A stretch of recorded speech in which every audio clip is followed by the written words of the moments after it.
Nama Tuhan, Shalom bagi siswa-siswi yang belajar di rumah pada saat ini. Di sini Miss akan memberikan video pembelajaran bagi siswa Miss yang berada di rumah. Nah, sebelum kita memulai pembelajaran kita, terlebih dahulu kita mau berdoa. Ayo kita berdoa. Kita berdoa.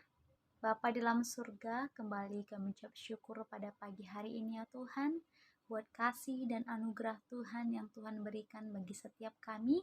Kami sungguh bangga dan kami sungguh bersuka cita pada saat ini. Tuhan, sebentar kami akan memulai proses belajar mengajar kami pada pagi hari ini.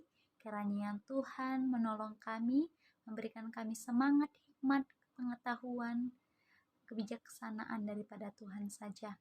Anakmu juga berdoa khusus bagi siswa-siswi yang mengikuti video pembelajaran pada hari ini. Biarlah Tuhan memberkati, memberikan semangat, sukacita daripada Tuhan saja. Bapa, kami serahkan pembelajaran kami pada hari ini dalam tangan kasih Tuhan. Di dalam nama Tuhan Yesus kami siap memulainya. Haleluya. Amin. Baik anak-anak Miss yang berada di rumah. Nah, pada saat ini kita akan melanjutkan materi pembelajaran kita, di mana pada minggu lalu kita sudah mempelajari tentang Yesus teladanku. Tapi pada pertemuan yang kedua ini kita masih mempelajari Yesus sebagai teladan hidup kita. Nah, ini Alkitab pedoman kita itu terdapat dalam Markus 1 ayat 40 sampai 45 dan Yohanes 4 ayat 5 sampai 30. Yang menjadi tujuan pembelajaran kita setelah kita mempelajari materi ini, Miss harap semua anak-anak didik Miss dapat mensyukuri hidup sebagai orang beriman. Yang kedua, dapat menunjukkan sikap hidup sebagai seorang beriman sesuai teladan Yesus. Yang ketiga, dapat memahami makna hidup beriman sesuai dengan teladan Yesus. Nah, sebelum kita masuk kepada materi kita, di sini ada pertanyaan. Apa arti teladan? Apakah itu teladan? Teladan adalah menjadi contoh, menjadi panutan, yang memiliki sikap dan perbuatan yang baik. Itulah yang dimaksud dengan teladan. Nah, yang selanjutnya, di sini yang menjadi teladan sejati kita dalam hidup kita, khususnya orang-orang yang beriman dan percaya. Yang menjadi teladan sejati kita ialah Yesus Kristus. Itulah yang menjadi teladan kita, yang menjadi pedoman kita, panutan kita, contoh kita yang harus kita tiru, yang harus kita ikuti. Nah, kita akan masuk pada pembelajaran kita. Apakah teladan Yesus bagi kita? Apakah yang menjadi teladan Yesus bagi kita? Nah, Miss di sini akan menjelaskan satu persatu yang menjadi teladan Yesus bagi kita. Teladan yang pertama, di sini dikatakan, Yesus peduli dengan orang-orang yang menderita. Yesus peduli dengan orang-orang yang menderita. Ini terdapat dalam Alkitab kita, Markus 1 ayat 40 sampai 45. Anak-anak Miss bisa membacanya di rumah. Di situ ada cerita di mana Yesus menyembuhkan orang yang memiliki penyakit kusta. Dalam Markus 1 ayat 40 sampai 45. Nah, di sini Miss mau menjelaskan bahwa pada waktu itu penyakit kusta dianggap sebagai penyakit kutukan yang tidak memiliki obat. Nah, bayangkan suatu penyakit tidak memiliki obat, penyakit kusta. Nah, mungkin sekarang ini penyakit AIDS, HIV yang mungkin tidak memiliki obat, ya kan? Nah, penyakit kusta pada waktu itu, pada zaman itu adalah penyakit yang menular. Penyakit yang menular. Sehingga orang yang sakit kusta pada waktu itu dikucilkan, dipisahkan dari keluarga dan masyarakat. Nah, anak-anak bisa bayangkan bagaimana orang yang memiliki penyakit kusta. Pasti sangat sedih, bukan? Dia dikucilkan, dia diasingkan dari banyak orang. Misalnya, kalau kalian di posisi orang yang memiliki penyakit kusta, bagaimana perasaan kalian? Pasti sangat sedih. Pasti sangat sedih. Kita tidak bisa bayangkan kalau kita di posisi orang yang penyakit kusta pada zaman itu, ya kan? Nah, di sini pada suatu hari, seorang yang sakit kusta itu datang kepada Yesus dan memohon kepadanya, "Kalau engkau mau, engkau dapat mentahirkan aku." Apa sih kata atau arti mentahirkan?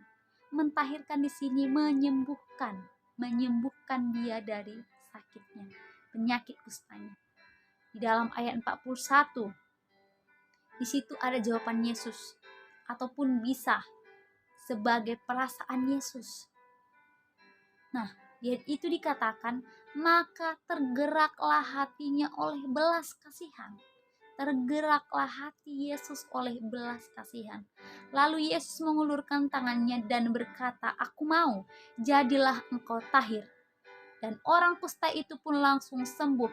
Tetapi Yesus melarang orang itu memberitahukan kepada orang lain tentang apa yang dialaminya, tentang apa yang dirasakannya, bahwa penyakit kustanya sudah disembuhkan oleh Tuhan. Nah, dari kisah tersebut, pelajaran apa yang boleh kita patuti? Nah, yang pertama di sini, Yesus sangat peduli dengan orang-orang yang menderita, yang dikucilkan dan ditolak oleh orang lain. Nah, di sini kita diajarkan untuk mengasihi sesama kita, untuk kita peduli kepada orang-orang di sekitar kita, peduli dengan orang-orang yang membutuhkan bantuan, membutuhkan pertolongan. Kita harus peduli, kita harus mengasihi.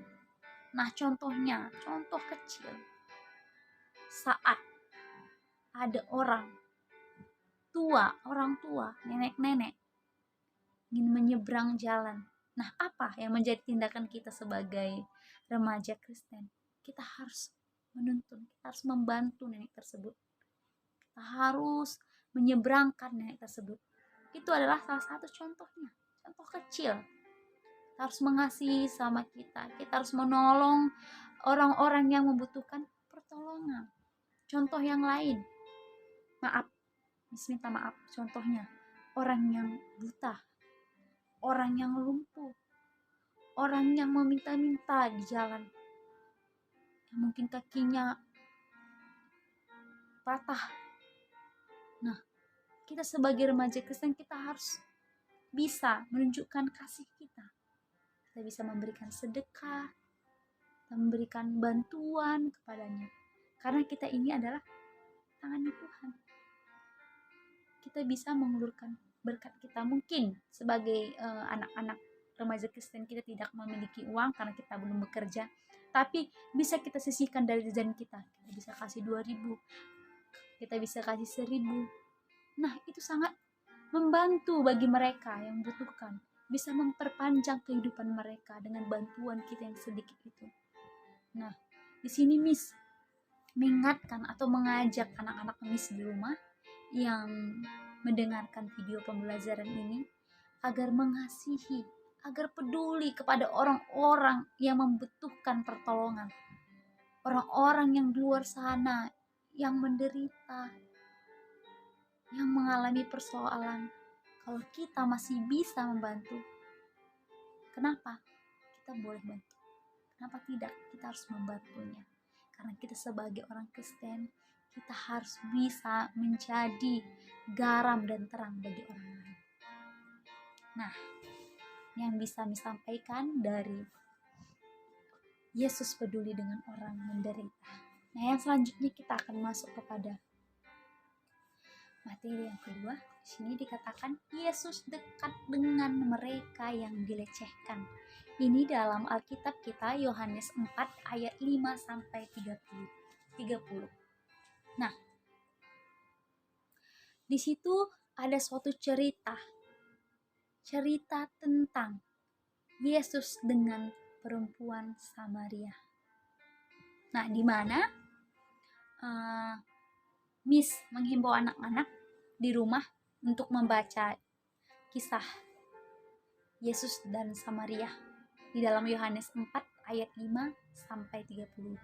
Situ diceritakan tentang cerita Yesus dengan orang Samaria, di mana pada suatu hari Yesus pergi ke Sikhar, sebuah kota di Samaria. Ini adalah tindakan yang lazim dilakukan oleh orang Yahudi, karena daerah itu adalah daerah orang Samaria yang dibenci dan dianggap pendosa oleh orang Yahudi. Nah, pada waktu itu orang Yahudi menganggap orang Samaria itu adalah orang-orang yang pendosa. Kenapa? Karena seperti contoh perempuan Samaria yang berjumpa dengan Yesus di sumur. Nah, selanjutnya di sekitar kota Samaria ada sebuah sumur yang dinamai Sumur Yakub. Saat itu Yesus kehausan dan pergi ke sumur itu, dan di situ Yesus bertemu dengan seorang perempuan Samaria. Yesus bercakap-cakap dengan perempuan Samaria tersebut, dan ternyata mempunyai sisi kehidupan yang kelam, di mana perempuan Samaria itu mempunyai 5 orang suami. Hal itu menunjukkan bahwa dia adalah perempuan yang tidak benar atau tidak baik dalam hidupnya. Nah, pada waktu itu Yesus bertemu dengan orang Samaria di sumur. Nah, tapi dari cerita ini, walaupun Yesus berjumpa dengan orang Samaria yang dicap pendosa oleh orang Yahudi, tapi dia tidak ingin menjauh ataupun dia tidak menghindar dari perempuan itu. Malahan dia bercakap-cakap, dia berbincang-bincang, dia di situ mengajarkan kebenaran agar perempuan itu kembali ke jalan yang benar. Nah, apa yang kita pelajari dari kisah ini? Di sini yang kita pelajari, Yesus tidak menghakimi perempuan dosa itu. Dia tidak menghakimi perempuan pendosa itu. Yang kedua, Yesus membuka diri pada perempuan berdosa itu yang menyebabkan perempuan itu bersuka cita, yang pada akhirnya percaya dan mengajak keluarga dan teman-temannya untuk percaya kepada Yesus. Nah, di sini setelah Yesus berjumpa dengan perempuan Samaria, dia berbincang-bincang, dia menyampaikan kebenaran, dan pada akhirnya perempuan itu percaya kepada Yesus. Bahkan dia mengajak saudaranya, keluarganya untuk percaya dan mengikuti Yesus. Nah, sungguh luar biasa kan? Yesus mendekati orang-orang yang dilecehkan. Bagaimana dengan kita? Bagaimana dengan kita? Anak-anak Miss yang berada di rumah. Nah, contohnya, ada orang ataupun remaja Kristen lain yang dibully di sekolah, diejek.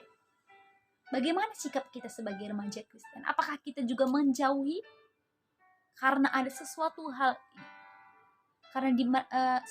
yang menyebabkan dia diejek atau dibully? Apakah kita sebagai remaja Kristen kita harus menjauhi atau bagaimana? Oke, Miss harap jawabannya kita harus mengasihi. Kita harus dekat dengan mereka.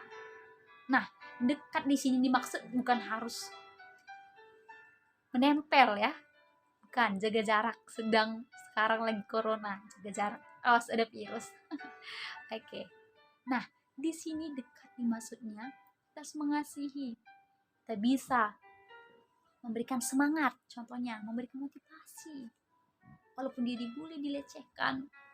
kata dia melakukan suatu kesalahan, kita tidak boleh menjauhinya. Kita harus mengasihinya, memberikan semangat, memberikan dorongan. Nah, kita sebagai remaja-remaja Kristen harus memiliki sifat seperti itu. Nah, di sini Miss mau mengajak kita agar selalu mengasihi orang-orang.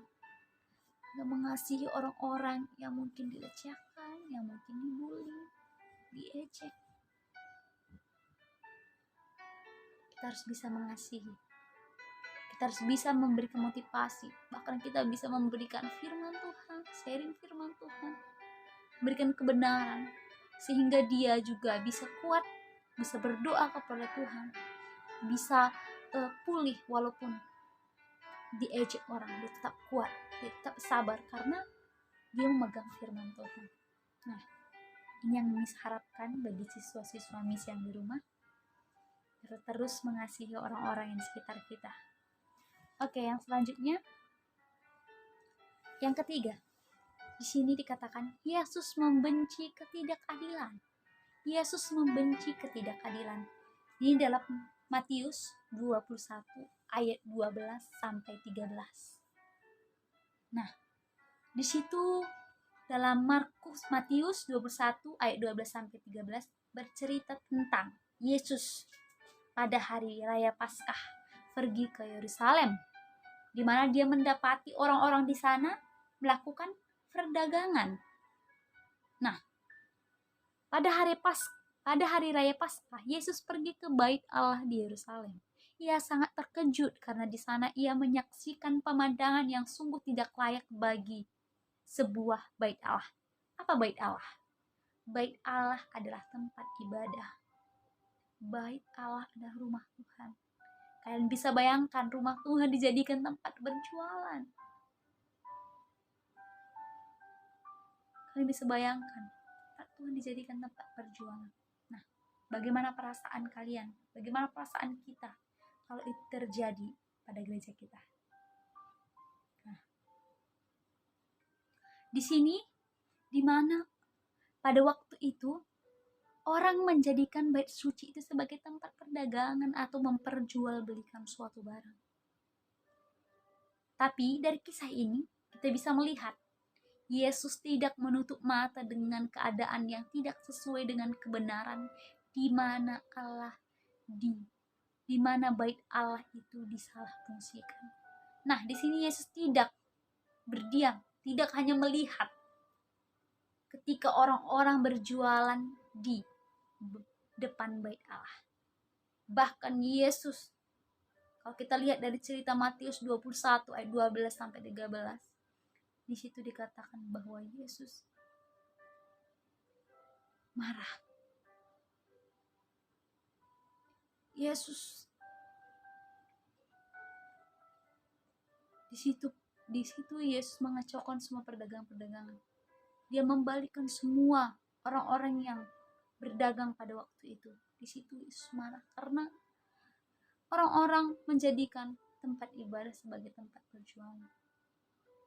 Nah, teladan apa yang bisa kita ambil dari dalam cerita ini, dari Matius 21 ayat 12 sampai 13, di mana kita harus menerapkan kebenaran. Kita harus mempraktekkan kebenaran dalam kehidupan kita sehari-hari. Di mana bait Allah adalah orang-orang beriman yang telah diselamatkan. Di dalam bait Allah itu ada orang-orang beriman yang telah diselamatkan. Itu terdapat dalam 1 Korintus 6 ayat 19 dan Ibrani 3 ayat 6. Nah, karena itu sebagai orang-orang Kristen dan remaja-remaja Kristen yang beriman, yang telah diselamatkan oleh Yesus, kita harus memperhatikan praktek dan motivasi ibadah kita. Nah, di sini Miss mau tanya, apa yang menjadi motivasi anak-anak Miss ketika beribadah? Apa yang menjadi tujuan anak-anak Miss datang beribadah? Siapa yang kita sembah dalam ibadah kita? Nah, pasti yang kita sembah adalah Yesus. Tujuan ibadah kita itu kita bersyukur menyembah, menyenangkan hati Tuhan. Nah, maka dari itu, Miss mengajak sebagai orang Kristen kita harus rajin beribadah. Kita harus jadi contoh bagi orang-orang di sekitar kita. Kita tidak boleh sama dengan dunia ini. Sebagai orang Kristen harus beribadah, harus bersyukur kepada Tuhan. Nah, di dalam Roma 12 ayat 1 sampai 2 dikatakan di sana, ibadah yang sejati adalah mempersembahkan tubuh sebagai persembahan yang hidup, yang kudus, yang berkenan kepada Allah. Ibadah yang sejati itu ibadah yang mempersembahkan tubuh sebagai persembahan yang hidup. Jadi kita sebagai remaja Kristen harus rajin beribadah. Walaupun pada saat ini masih ada siswa-siswa misi yang melakukan ibadah secara online, tidak apa-apa. Kita harus mengikuti.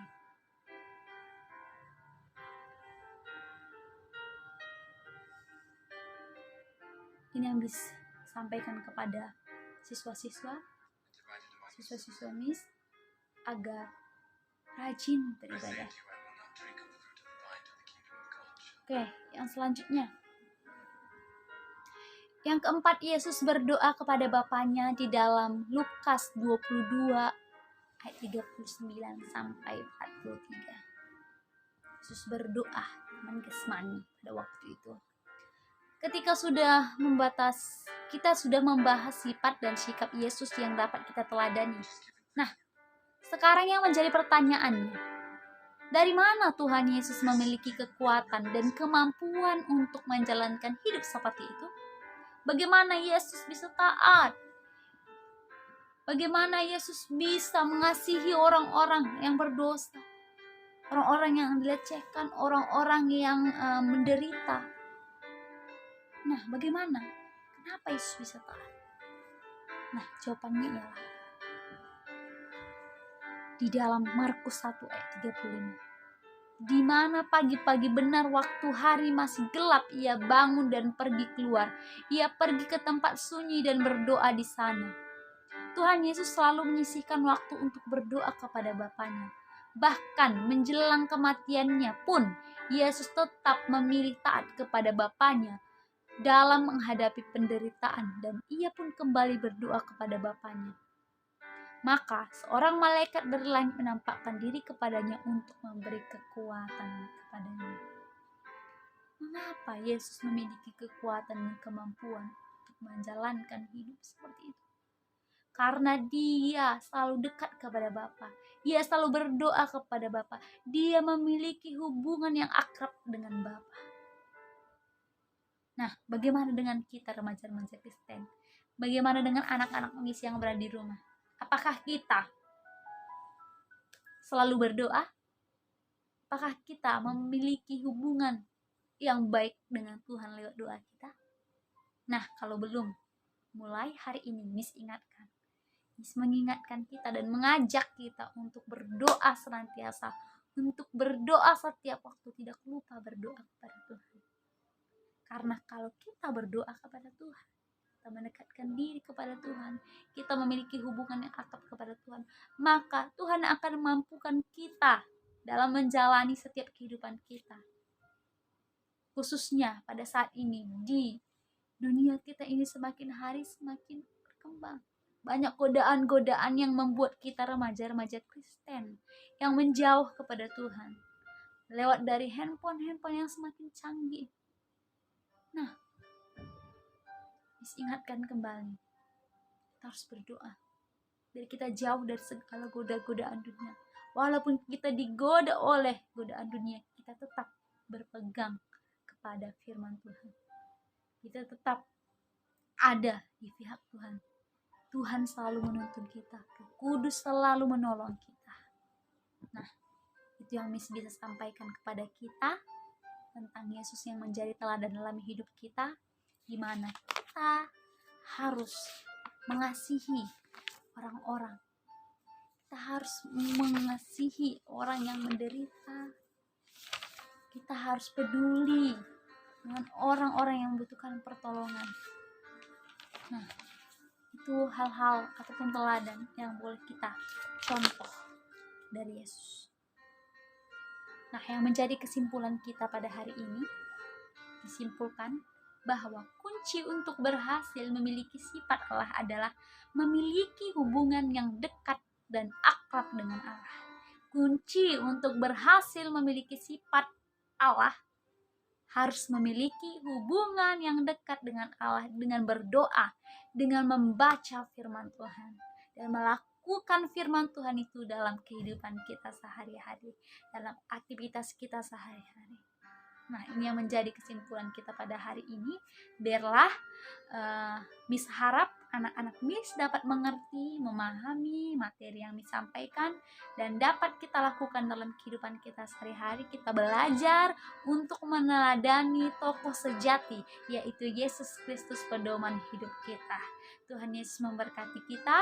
Nah, pengumuman pada hari ini, Miss akan memberikan tugas evaluasi kita, di mana Miss sudah menyediakan tugas di Google Classroom.